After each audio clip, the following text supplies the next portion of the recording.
OK. Si je te dis que tes épisodes éducatifs, c'est ceux qui freinent le plus la croissance de ton podcast, qu'est-ce que t'en dirais? OK, je te dis tout de suite, c'est pas mauvais en soi d'avoir des épisodes éducatifs, mais c'est pas des podcasts généralement qui vont créer de la tension. C'est pas des épisodes non plus qui vont générer des émotions, pas nécessairement non plus de transformation. Aujourd'hui, on va brasser la soupe un petit peu. On va arrêter de coacher les gens, puis on va plutôt remplacer ça par certaines choses qui vont te permettre de pouvoir vraiment transformer les gens, amener de l'émotion, amener de l'attention dans tes épisodes de podcast et surtout faire en sorte que les gens vont revenir épisode après épisode. J'espère que tu es prêt parce que ça va probablement changer la façon de créer du contenu pour toi. Tu cherches une façon de te démarquer et tu as choisi le podcast pour y arriver?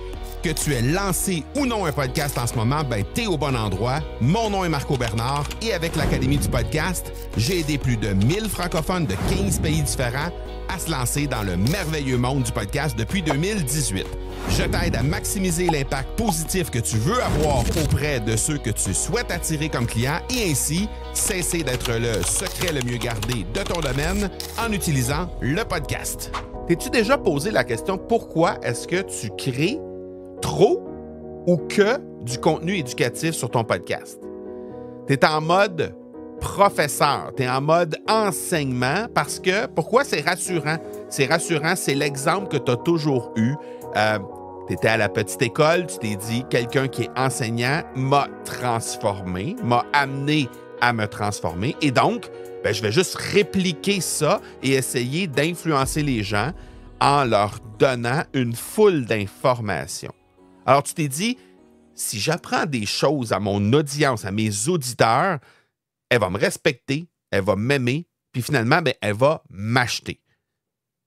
Moi, j'ai envie de te dire que c'est une stratégie qui est tellement 2010. Tu sais, on dit des fois, c'est tellement 1980. Ouais. Je ne sais pas si tu fais partie des gens qui étaient là en 1980, mais bref, tout ça pour dire que c'est une stratégie qui fonctionnait bien dans les années 2000. Au début des années 2000, ça fonctionnait bien. Pourquoi? Parce que le web était quand même relativement nouveau, parce qu'on avait beaucoup moins accès à de l'information au bout des doigts comme on est capable d'avoir aujourd'hui, et tout simplement parce que c'était tellement nouveau que le fait de partager du gratuit, juste ça en soi, ça faisait en sorte que les gens étaient intéressés sur le reste de ton accompagnement. Malheureusement, aujourd'hui, quand tu crées du contenu de cette façon-là, tu deviens quelque chose d'aussi drabe et ennuyant qu'une encyclopédie ambulante. Il n'y a pas de déclencheur de transformation dans une encyclopédie. Pourquoi? Parce qu'aujourd'hui, c'est tellement facile d'avoir accès à de l'information. J'étais dans une conférence ce matin, je donnais une conférence dans un groupe d'entrepreneurs, de femmes entrepreneurs, et je leur disais à quel point, en fait, je leur ai posé la question, pourquoi est-ce que j'irais passer 40, 45 minutes, 60 minutes sur un podcast, sur un épisode de podcast avec toi, si la seule chose que tu as à me transmettre dans cet épisode-là, c'est de l'information que je suis capable d'obtenir en 38 secondes en utilisant mon application de ChatGPT que j'ai dans mon téléphone. Pourquoi est-ce que je mobiliserais 30 minutes, 45 minutes, 60 minutes de mon temps alors que je peux avoir accès à tout ça 100 fois plus rapidement en prenant simplement l'application de ChatGPT avec moi? Poser la question, si tu fais juste y réfléchir de cette façon-là, c'est assez drastique. Hein? Je te l'ai dit dès le départ, je t'ai dit, ça se peut que ça ne te fasse pas très plaisir ce que je vais te dire aujourd'hui. Le rôle du contenu podcast aujourd'hui, ça doit absolument être un rôle de contenu qui, non pas éduque, mais plutôt transforme. Et l'éducation n'égale pas du tout la transformation. La raison et l'exemple parfait que je pourrais te dire par rapport à ça, c'est tu peux très bien être assis dans un amphithéâtre ou une classe à l'université et écouter un professeur qui est mais ennuyant fois 1000 et apprendre quelque chose quand même parce que le prof va t'apprendre quelque chose. Pourquoi tu restes assis dans cette classe-là? Parce que tu as payé 5 000, 10 000, 15 000 euros pour avoir accès à cette information-là, à cette connaissance-là qui, ultimement, va te donner accès à un diplôme qui pourrait potentiellement te donner accès à un travail, une profession qui va te donner de l'argent. Donc, tu assis tes fesses sur la chaise simplement parce que ça te prend le diplôme à la fin et tu as payé pour ça. Alors, moi, j'ai envie de te dire, une fois que les gens ont payé pour ton accompagnement, que tu leur donnes un enseignement qui est plus aride, qui est moins intéressant, c'est tel que tel. C'est pas ce que je suis en train de te... Je te dis pas qu'il faut absolument être drabe lorsqu'on enseigne une fois que les gens ont payé. Au contraire, j'essaie de le faire le plus possible dans mon énergie d'animateur de podcast ou dans mon énergie de qui je suis sur les réseaux sociaux, même pour les gens qui ont payé et qui viennent pour apprendre quelque chose dans mon écosystème. Mais ce que je te dis, c'est que quand tu es obligé d'être assis pour écouter quelque chose, pour aller apprendre quelque chose, et que tu as payé pour ça, bien forcément, tu vas le faire, même si le prof, c'est le plus ennuyant que tu as jamais eu. L'analogie qu'il y a avec ça, c'est que quand les gens vont voir ou écouter un épisode de podcast et qui te trouvent ennuyant, simplement parce que tu es en train de leur répéter une énumération de connaissances, d'informations qui est complètement facile pour eux d'obtenir en un clic aujourd'hui, mais les gens vont passer leur chemin. Ils vont juste passer à l'étape suivante. Ils n'ont pas besoin de toi aujourd'hui pour ça. Ce qu'ils ont besoin pour toi, c'est de prendre le contenu et de créer du mouvement avec ce contenu-là. De faire en sorte que tu puisses amener d'abord des prises de conscience avec le contenu. Ensuite de ça, de créer des tensions avec ça suffisamment pour les amener à se poser la question, est-ce qu'ils doivent vraiment se transformer par rapport à ça? Mais il y a de fortes chances que les gens qui sont là et qui ont décidé de t'accorder quelques minutes de leur temps aujourd'hui, bien, acceptent en fait de faire cette transformation-là avec toi et prennent la décision d'aller de l'avant.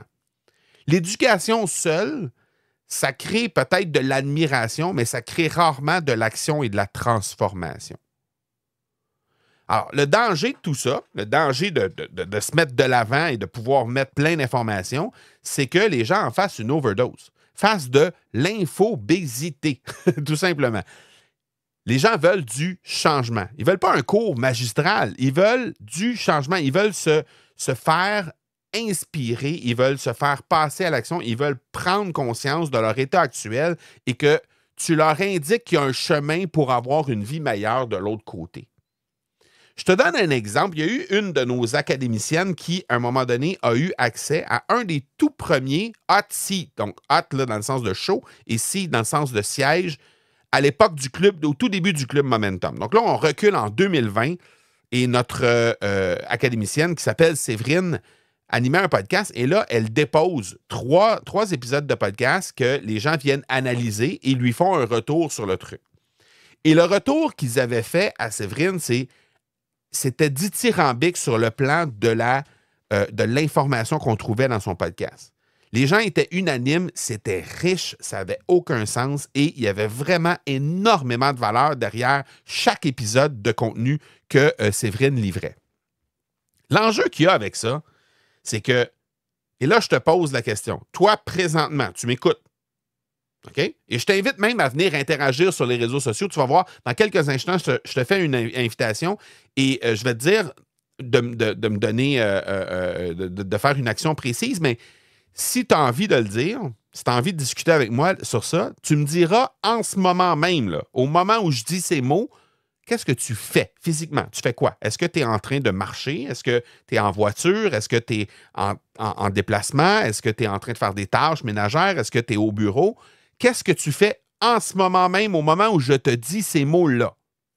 Parce que je suis curieux de savoir qu'est-ce que tu fais en ce moment. La raison pour laquelle je te pose la question, c'est que le retour que les gens avaient fait à Séverine, c'est qu'il y avait énormément d'informations, tellement que Deux choses l'une. Premièrement, soit les gens devaient avoir un cahier de notes à côté pour noter toutes les infos que Séverine leur livrait, soit ils devaient réécouter l'épisode 2 ou 3 fois pour être capable de tout capter ce qu'il y avait dans cet épisode-là. Et ça, ben, c'est Hot Seat. Là, ces séances de Hot Seat, on a ça à chaque mois au sein de notre club Momentum. Donc, les gens déposent des épisodes de podcast. Et ben, pour un des membres à chaque mois, ben, les gens vont écouter les épisodes et font des retours. Donc, c'est hyper riche là, comme activité. Donc, les gens avaient fait ce retour-là à Séverine en lui disant, ben, le problème, c'est qu'il y a tellement trop d'informations que je suis obligé de prendre des notes ou je suis obligé de revenir écouter l'épisode plusieurs fois. L'enjeu qu'il y a avec ça, c'est que si tu veux que les gens passent à l'action et aillent plus loin avec toi, ben, premièrement, tu dois respecter l'endroit où ils sont lorsqu'ils écoutent ton podcast. Ils sont pas en position. Si tu es en train de marcher présentement, tu n'es pas en position de prendre des notes. Si tu es en train de conduire ton véhicule, tu n'es pas non plus en position de prendre des notes. Et tu ne veux pas avoir à faire que tu vas réécouter l'épisode 2 ou 3 fois. Donc, la façon de créer ton contenu, c'est de faire en sorte d'amener des histoires pour que les gens se rappellent des notions que tu leur enseignes, entre guillemets, que tu leur livres sur tes épisodes de podcast, mais tellement livré de façon imagée que les gens n'ont pas besoin de prendre de notes pour être capables de se rappeler de ça. Donc, c'est exactement, entre autres, ce que je viens de faire en ce moment. Je t'ai servi l'histoire de Séverine et c'est une histoire vécue, mais je t'ai raconté cette histoire-là pour te rappeler à quel point c'est essentiel d'alléger le contenu et de faire en sorte de l'illustrer avec plein d'histoires, avec des analogies pour faire en sorte que les gens vont comprendre davantage ce que tu veux leur livrer comme contenu éducatif. Et à partir du moment, juste pour terminer l'anecdote de Séverine, à partir du moment où elle a assimilé cette façon de créer du contenu dans sa vie, dans son contenu podcast, bien, soudainement, elle nous a livré par la suite que ce que jadis était un épisode de podcast, maintenant est rendu 3 ou 4 épisodes. Pourquoi? Parce que avec une notion, peut-être qu'elle livrait 3 ou 4 notions différentes dans son épisode de podcast, avec une seule notion, elle était maintenant capable de faire un épisode complet qui était tout aussi riche, mais qui était surtout transformateur parce que la personne pouvait prendre action sur cet aspect-là qu'elle avait livré seulement et parce qu'elle l'avait comprise comme il le faut.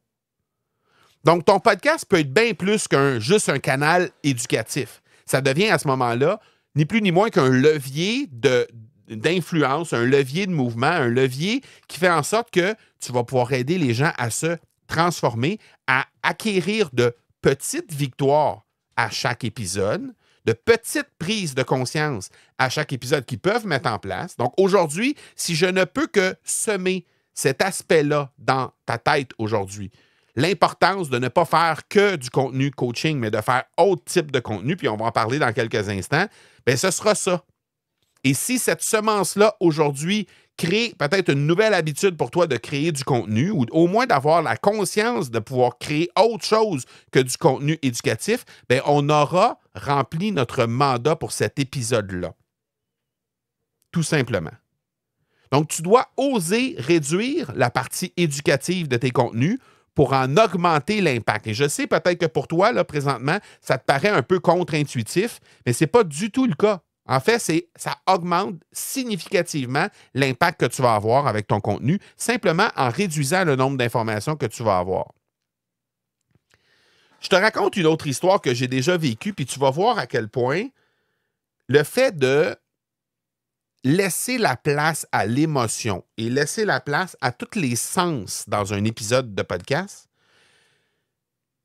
va venir servir de belle façon quand tu animes tes épisodes et encore plus sur la compréhension de ce que tu veux illustrer comme propos.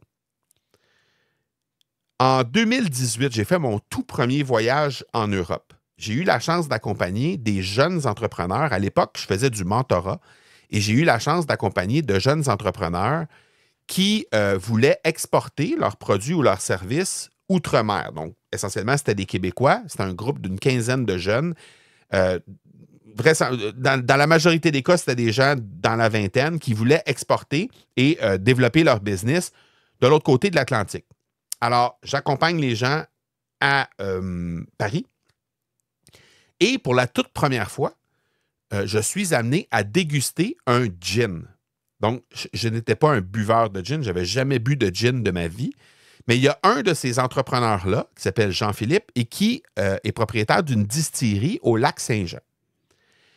Et là, ben, il avait apporté avec lui des bouteilles de gin parce qu'évidemment, lui, ce qu'il cherchait à faire, c'est de prendre son gin québécois et de l'amener de l'autre côté de l'Atlantique. Et ce qu'il y avait de particulier, son gin, ben, c'était un gin aux aromates de conifères. Donc, c'était vraiment un lien direct avec le Grand Nord québécois.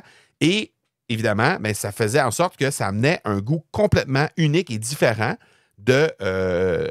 par rapport à ce qui était offert sur le marché en Europe à ce moment-là et probablement encore aujourd'hui, à moins que vous trouviez ce gin-là qui s'appelle incidemment Kilomètre 12. Donc, ce que Jean-Philippe m'a servi à ce moment-là, c'était un gin tonic, un pur gin tonic très, très... tout ce qui est de plus traditionnel, sauf qu'avant de me servir le gin tonic, il m'a expliqué parce que en sentant, en humant le gin qu'il m'avait préparé, le verre de gin qu'il m'avait préparé, je sentais vraiment le conifère dans le verre. Et là, je lui dis, My God, c'est fou à quel point ces arômes-là sont fortes hein, lorsqu'on sent le gin. Il me dit, Marco, tu sais pas comment on fait ça, hein, ce gin-là. Il dit, ce qu'on fait, c'est qu'une journée par année, dans le moment propice où c'est le plus efficace pour les aromates qu'on utilise pour mettre dans notre alambic au moment où on crée notre gin, on fait une corvée où tous les employés de la distillerie vont faire pendant une journée complète la cueillette des aromates.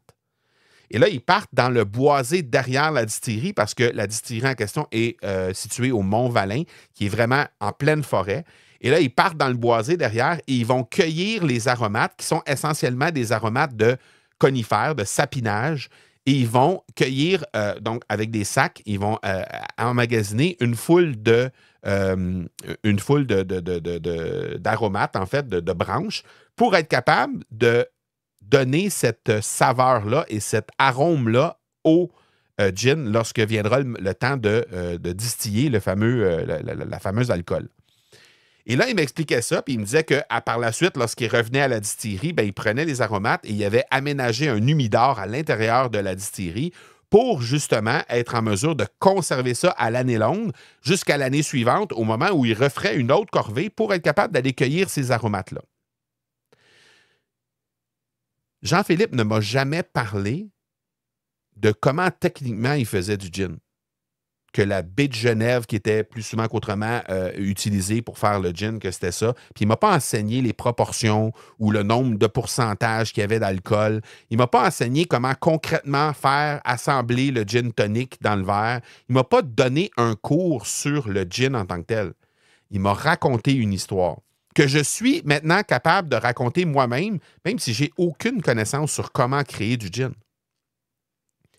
Depuis ce moment-là, il m'a tellement vendu l'histoire derrière le gin que maintenant, je m'intéresse à tous les gins québécois, parce qu'on a une foule de super bons gins au Québec, et je m'intéresse à une foule de gins. Je me suis intéressé depuis à une foule de gins québécois et surtout à l'histoire derrière le gin et à l'arôme qui est là derrière le gin et à comment ils vont venir teinter la saveur du gin en utilisant divers aromates ou encore des fruits.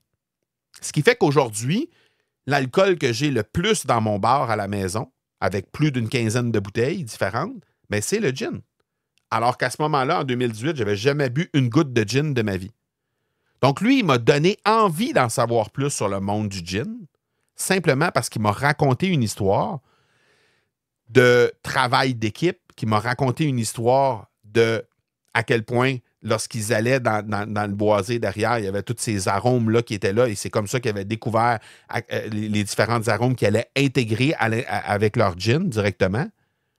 Donc, cette connexion-là, elle s'est passée à travers l'histoire qu'il m'a racontée et c'est ce qui fait la grande différence quand tu animes un épisode de podcast. C'est ça qui va faire la différence entre les gens vont retenir ce que tu leur racontes, l'émotion derrière, l'odeur qu'il y avait là, la saturation des sens. Donc, ces histoires-là, comment tu vas t'en servir pour venir au service de ce que tu veux transmettre comme information, c'est ça qui va faire la différence entre les gens vont s'en rappeler ou ne vont pas s'en rappeler.